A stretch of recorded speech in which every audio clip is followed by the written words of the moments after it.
everybody, welcome to my channel, TZED Style, an eclectic kind of channel. Come on in, have a sit. This is my reading challenge, book number 2. And if you haven't done the challenges yet and want to see the challenge video, click that link down below this video. It'll take you to the challenge video. What is my book going to be today? Well, just hit that subscribe button and don't forget that bell. And you will find out. The cause I picked for this video is improved focus and concentration. Reading enhances focus and concentration by engaging the brain, increasing attention span, and improving cognitive skills. Focus and concentration. Engage the brain, develops attention span, teaches how to cope with distractions, improves cognitive flexibility, strengthens white matter, reduces stress and promotes relaxation, provides a break from technology. We all need that once in a while. Now, for our story, a 1950s vintage popcorn party. Once, when you and I were no bigger than a maybe, there was a little old woman who lived in a tiny yellow cottage. Through the long cold winter, she spent most of her time making rugs that had fancy designs. In the summer, she tended her vegetable garden and her pansy beds. She hardly ever went anywhere, and she didn't have much excitement.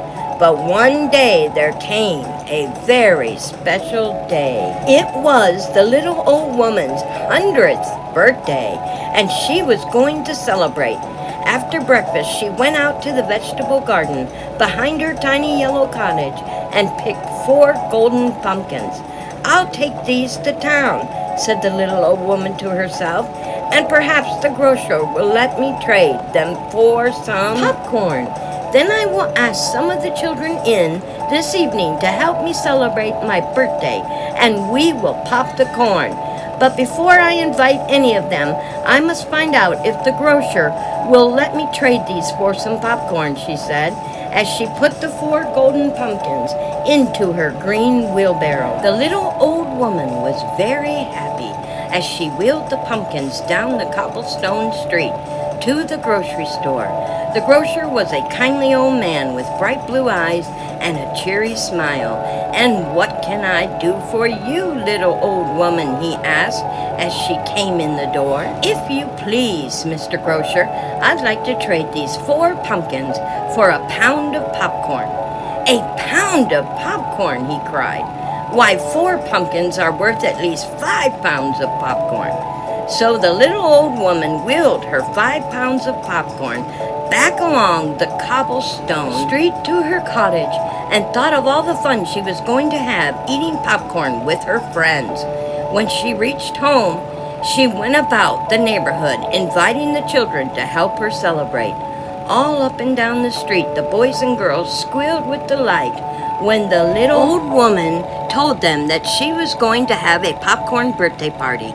Each child promised to be at the tiny yellow cottage at 5 o'clock. Then the little old woman returned home and spent the rest of the day tidying up her cottage. Soon the children began arriving. James, Gregor, and the Smith children were the first to knock on the little old woman's front door. Right behind them came Peggy Sue and the Carpenter twins, Patty and Peter. Then came the 3 Allen girls, the Walker boys, and all the others. It didn't take long before 20 children were crowded into the little old woman's front parlor. "Happy birthday to you," James Gregor began to sing. "Happy birthday to you," all the other children joined in. Thank you," replied the little old woman, and her face was all smiles as she seated her guests around the room. "Now perhaps you would like to play guessing games while I pop the corn," she said. "I see something in this room that is red and black and white, and it starts with the letter S," began Peggy Sue, thinking of the sampler which hung over the little old woman's fireplace. While the children were guessing what Peggy Sue could be thinking of, the little old woman held the big wire corn popper over the flames and shook it back and forth, Soon the corn popped and skipped about, bursting into big white kernels. That smells good," said the little old woman to herself as she poured the popcorn into yellow bowls. But there was only enough popcorn to fill 6 bowls, and there were 20 children. Then the little old woman had an idea. "Why not pop all the rest of the corn at once?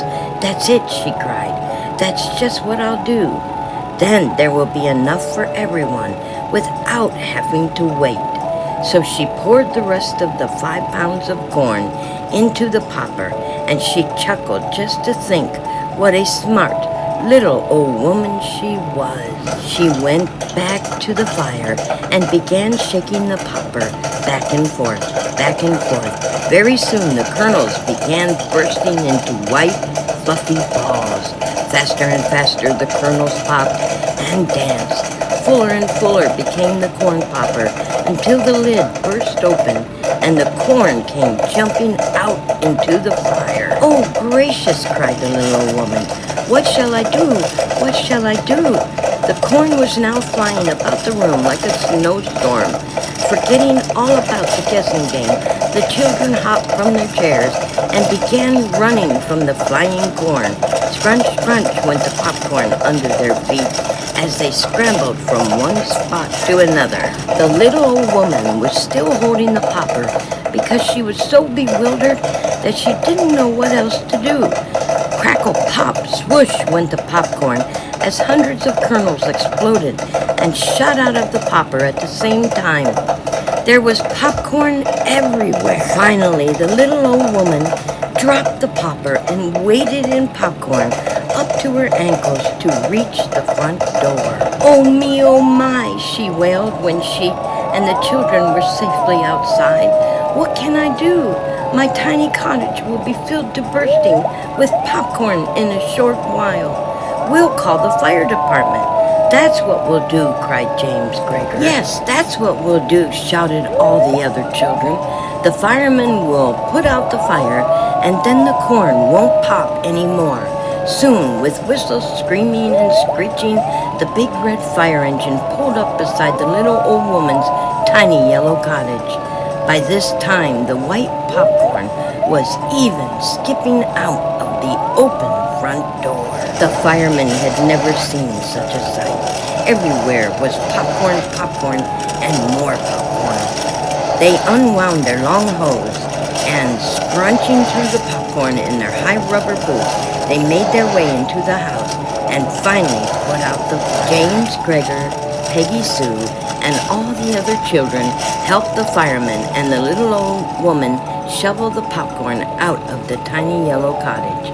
But even with all this help, it took the little old woman 3 weeks and 2 days to make her cottage spick and span again, and she repeated over and over to herself that she would never, never make such a foolish mistake again. The end.